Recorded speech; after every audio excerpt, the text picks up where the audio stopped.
Kegagalan dalam kehidupan seringkali bukanlah sebuah teori yang rumit, yang mesti dicari akar daripada persoalannya. Tetapi kegagalan dalam kehidupan seringkali terjadi karena kita terbiasa melakukan hal-hal yang mestinya tidak kita lakukan. Atau sebaliknya, kita tidak melakukan hal-hal biasa yang mesti kita lakukan dalam kehidupan ini. Simak penyiar ministry dengan tema 3 kegagalan terbesar dalam kehidupan.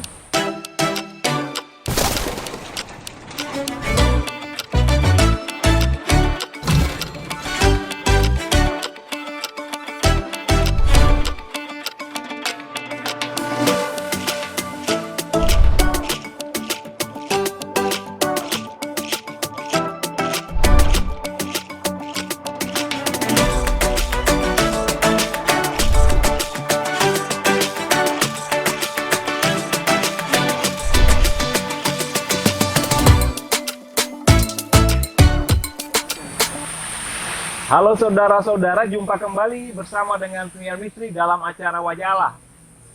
Kali ini kita membahas tema berdasarkan kitab Bilangan 13 yang didasarkan pada kisah 12 mata-mata diutus untuk mengintai Kanaan.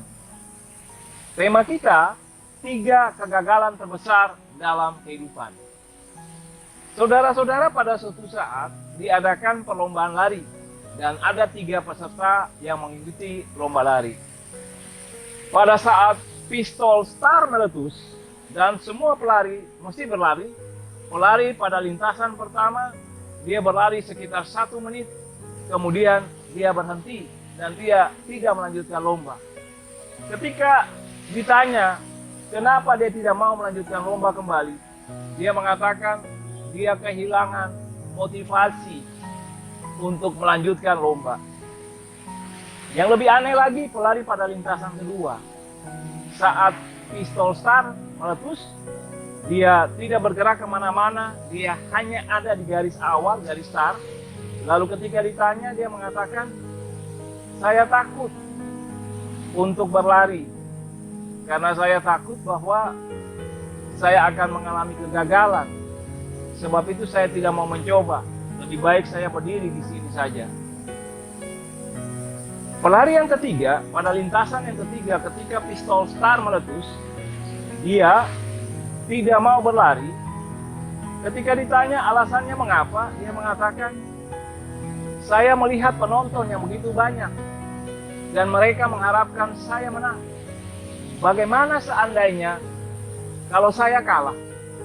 Mereka tentunya akan mencemooh saya. Mereka akan menghina saya.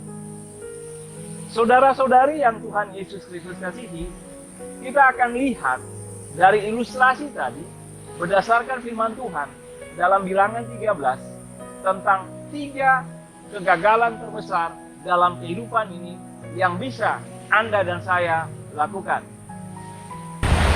Dalam Bilangan 13 dikatakan bahwa Musa mengutus 12 mata-mata dari 12 suku Israel untuk mengintai Kanaan yang telah Tuhan janjikan akan menjadi tanah milik mereka.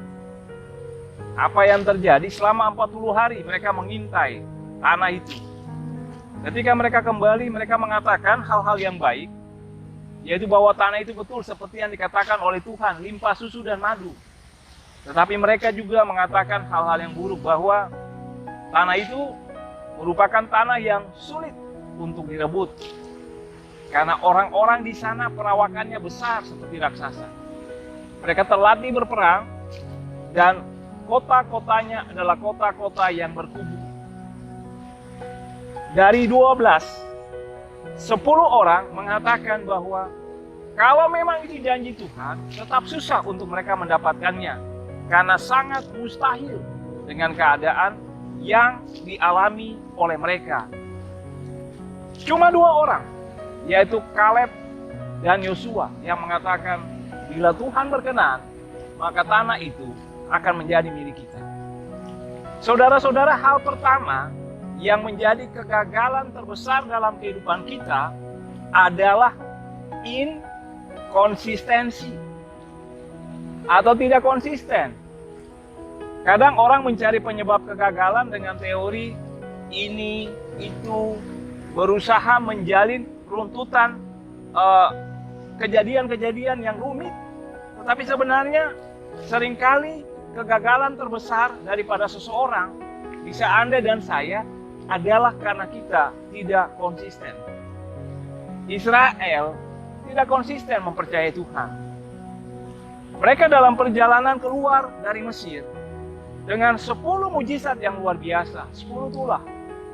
Bayangkanlah perjalanan mereka di padang gurun adalah sebuah perjalanan yang dibimbing, dituntun langsung oleh Tuhan. Tiang api dan tiang awan. Makanan disediakan secara luar biasa. Air keluar dari batu karang. Itu merupakan perbuatan Tuhan yang ajaib. Namun malangnya, ketika mereka berhadapan dengan musuh yang kuat, yang memang mereka mesti taklukkan, mereka menolak untuk mempercayai janji Tuhan. Bagaimana dalam kehidupan kita? Apakah dalam kehidupan Anda tengah kemudian kaget bahwa, oh ternyata saya selama ini gagal karena saya tidak konsisten. Mungkin saya melakukan 1-2 kali hal yang baik, hal yang saya tahu akan memimpin saya menuju sukses. Tapi sesudah itu saya berhenti melakukannya ketika saya merasa jenuh, merasa bosan, atau belum melihat hasil. Saudara-saudara, saya hendak mengatakan begini, bahwa sebesar apapun talenta yang Anda miliki, bakat yang Anda miliki, kehebatan diri Anda, tetapi kalau Anda hanya melakukan sesuatu yang akan Anda harapkan membawa Anda pada keberhasilan, dan Anda melakukannya cuma sesekali, maka Anda akan gagal. Kita ingat sebuah dongeng yang sangat terkenal tentang pertandingan lari antara kelinci dan kura-kura. Kelinci dan kura-kura. Di atas kertas, kura-kura tidak memiliki 1% pun peluang untuk menang. Tetapi kisah ini berakhir dengan kemenangan kura-kura atas kelinci. Bagaimana kisahnya? Mungkin ada yang sudah tahu, tetapi saya hendak mengatakan kembali di sini bahwa ketika perlombaan itu terjadi, kelinci menganggap enteng kura-kura. Dia membiarkan kura-kura untuk start duluan. Sesudah kura-kura berjalan, dia kemudian melakukan hal-hal yang lain karena menganggap bahwa kura-kura akan sangat lambat dan dia sangat cepat. Kelinci mengerjakan hal-hal lain sementara kura-kura dengan konsisten berjalan meskipun tertati-tati dan pelan. Kelinci malah sempat tidur siang. Pada akhirnya, ketika dia terbangun, dia telah tertinggal sangat jauh dari kura-kura dan tidak bisa mengejar kura-kura. Yang pada saat dia melakukan begitu banyak hal yang lain, kura-kura itu terus konsisten berjalan menuju garis finish. Jadi dari kisah itu hendak mengatakan kepada kita begini, talenta yang hebat, kemampuan yang hebat, apabila Anda mengasahnya cuma sesekali, artinya Anda mau mencapai suatu tujuan, tetapi Anda cuma mengasahnya 1 kali, 2 kali, misalnya Anda punya suara yang indah, bagus, sesekali saja Anda berlatih, maka orang lain yang mungkin memiliki talenta kurang daripada Anda, bila dia terus-menerus latihan, dia akan berhasil daripada Anda. Ini sama seperti seseorang yang mau menurunkan berat badan. Ketika dia mau menurunkan berat badan misalnya, dari berat badan yang lebih kepada berat badan yang ideal, pada hari pertama dia sit up 50 kali. Hari kedua karena dia merasa perutnya kram, dia lalu kemudian menurunkan dari 50 ke 30, tidak mengapa, masih. Tapi ketika hari ketiga dia merasakan, aduh, untuk menurunkan berat badan ini merupakan hal yang sulit. Karena mesti sit up, mesti diet, maka dia memutuskan untuk berhenti. Apa yang terjadi? Upaya dia yang keras sebelumnya menjadi sia-sia karena dia berhenti di tengah jalan. Konsisten adalah mengambil langkah pertama dan terus-menerus melangkah dengan irama yang sama sampai kita tiba di tujuan. Ketika kita tidak konsisten, maka kita akan mengalami kegagalan. Ketika Anda konsisten, Anda makin belajar banyak, Anda makin punya banyak pengalaman, Anda menjadi kreatif, karena dalam perjalanan untuk melakukan hal-hal yang terus-menerus Anda lakukan, di dalamnya Anda belajar. Orang yang kreatif adalah orang yang terus-menerus berusaha. Orang yang tidak berhenti karena satu kesulitan, oleh karena kelelahan, tetapi dia terus-menerus belajar, mengembangkan dirinya, sampai pada suatu saat dia berhasil. Kegagalan yang kita alami seringkali karena kita tidak konsisten. Ini seperti pelari pada lintasan pertama dalam ilustrasi tadi. Dia berlari 1 menit, dia melihat garis finish masih jauh, dia kemudian berhenti dan mengatakan, saya capek, saya kehilangan motivasi. Saudara-saudari, kegagalan yang kedua dalam kehidupan kita adalah keadaan yang sulit membuat kita takut gagal. Atau seringkali bahasanya begini, saya tak bisa, saya tak bisa. Konon kata-kata yang seringkali menyebabkan kita gagal adalah kata tidak bisa. Saya tidak bisa. Orang lain sajalah. Saya tidak bisa. Bagaimana Anda tahu Anda tidak bisa apabila Anda tidak pernah mencobanya? Seringkali orang takut untuk mencoba hal-hal baru, takut untuk gagal, takut untuk dipermalukan, dan seterusnya, sehingga orang mengatakan, saya tidak bisa. Ini yang dalam istilah psikologi dibilang mental block. Mental block itu terjadi ketika saya mengatakan begini, saya tidak bisa melakukan hal itu tanpa saya mencoba. Padahal bisa saja ketika saya mencoba, saya akan menemukan sebuah ruang baru yang sebenarnya ada dalam diri saya, atau katakanlah potensi yang baru yang keluar, dan saya memenuhi hal itu. Saya ingat bahwa dalam tanggung jawab sebagai seorang pendeta, di awal-awal pelayanan saya bukanlah orang yang fasih berbicara atau suka berbicara di depan umum. Tetapi tanggung jawab untuk menjadi pendeta adalah sebuah tanggung jawab yang mendorong untuk mesti berbicara. Harus mengatakan sesuatu, harus memikirkan sesuatu dan mengatakan sesuatu untuk mengarahkan orang lain, untuk memotivasi orang lain, untuk menasihati orang lain. Pada akhirnya, apa yang pada awalnya saya tidak bisa, saya hindari, menjadi sesuatu yang bisa dari waktu ke waktu berkembang dan saya perbaiki. Mungkin Anda pada titik tertentu tengah mengatakan tidak bisa pada sesuatu yang Anda rasa ini bukan bidang saya, atau ini bukan diri saya. Saudara-saudari, Israel melihat keadaan yang tidak mudah itu, lalu mengatakan begini, kami tidak bisa. Kami tidak bisa. Dan mereka menderetkan alasan-alasan yang masuk akal. Kami tidak bisa karena mereka tinggi, mereka raksasa. Dibandingkan dengan kami ini belalang. Dan mereka sangat besar. Kota-kota mereka berkubu. Kami apa? Kami tidak memiliki senjata yang lengkap. Mereka mengatakan tidak bisa untuk sesuatu yang saya mau tambahkan di sini, bahwa sesuatu yang juga menjadi faktor yang lain di luar diri Anda, yaitu Tuhan. Mereka mengatakan tidak bisa untuk sesuatu yang Tuhan janjikan. Bagaimana mungkin?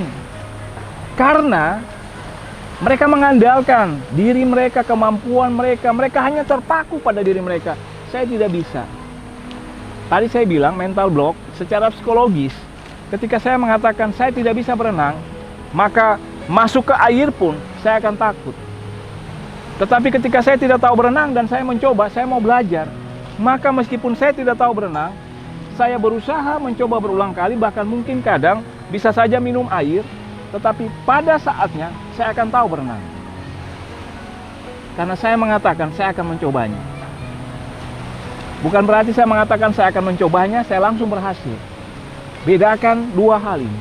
Ketika kita mengatakan tidak bisa, kita membatasi diri kita, dan kita tidak akan lagi mencoba, padahal mungkin kita bisa. Tetapi ketika kita melihat kesulitan dan kita mengatakan, saya mau mencobanya, dari situ kita akan belajar lebih baik, lebih baik, lebih baik, dan akan berhasil.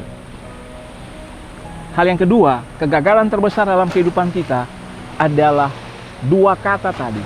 Saya tidak bisa. Hindari dua kata itu. Cobalah hal-hal yang mungkin Anda katakan, saya merasa saya tidak mampu, tidak bisa, tetapi cobalah itu.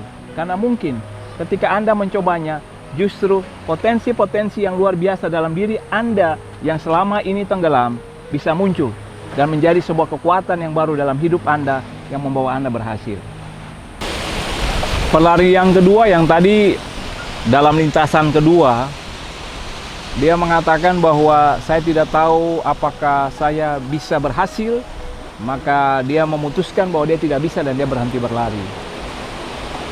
Kegagalan kedua tadi saya sebutkan bahwa seringkali kita gagal dalam kehidupan ini karena kita mengatakan tidak bisa. Yang terakhir, saudara-saudara, yang terakhir, dari 3 kegagalan terbesar dalam kehidupan ini, hal yang terakhir adalah situasi yang sulit. Nah, saya menggambarkan situasi yang sulit ini bisa karena keadaan dalam diri kita, seperti yang tadi, di alasan yang kedua, kegagalan, atau karena sesuatu dari luar diri kita. Dari luar diri kita misalnya, keadaan sulit itu adalah sikap orang terhadap kita. Nah, begini, kadang ketika kita memulai sesuatu langkah maju, memulai sebuah hal dalam misalnya merintis pelayanan, orang akan mengatakan ini dan itu. Misalnya saja, ketika kita merintis pelayanan Peniel Ministry, tidak semua orang berkomentar positif untuk pelayanan ini. Banyak orang mengkritik, bahkan kritikannya menjatuhkan. Seandainya saja hal-hal yang buruk itu lebih banyak mempengaruhi kami di Peniel Ministry, maka kami akan berhenti dalam pelayanan ini.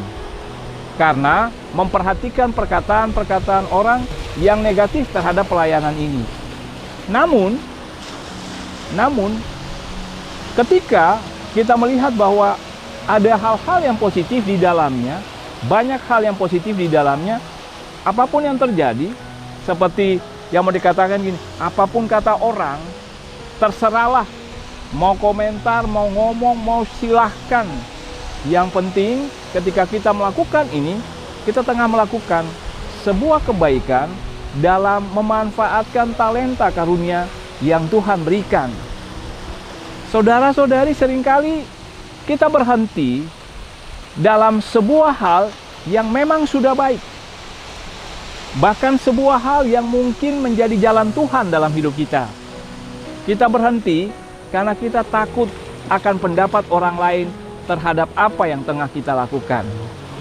Seringkali jalan Tuhan merupakan jalan yang aneh bagi diri saya, bagi diri Anda, bahkan bagi diri orang lain. Oleh sebab itu orang lain mungkin mengatakan kata-kata yang tidak mendukung, kata-kata yang negatif, kata-kata yang menjatuhkan moral Anda, cemooh, ejekan. Tetapi seperti kata pepatah, anjing menggonggong, kafilah berlalu. Pepatah itu mau mengatakan bahwa kita tidak akan melakukan sesuatu tanpa orang menilai kita. Tetapi yang paling penting adalah apapun yang menjadi pendapat ataupun kata-kata, kritikan sekalipun daripada orang lain, kita masih memegang prinsip bahwa kita akan tetap berjalan untuk sesuatu yang kita tahu, kita mesti untuk melakukannya.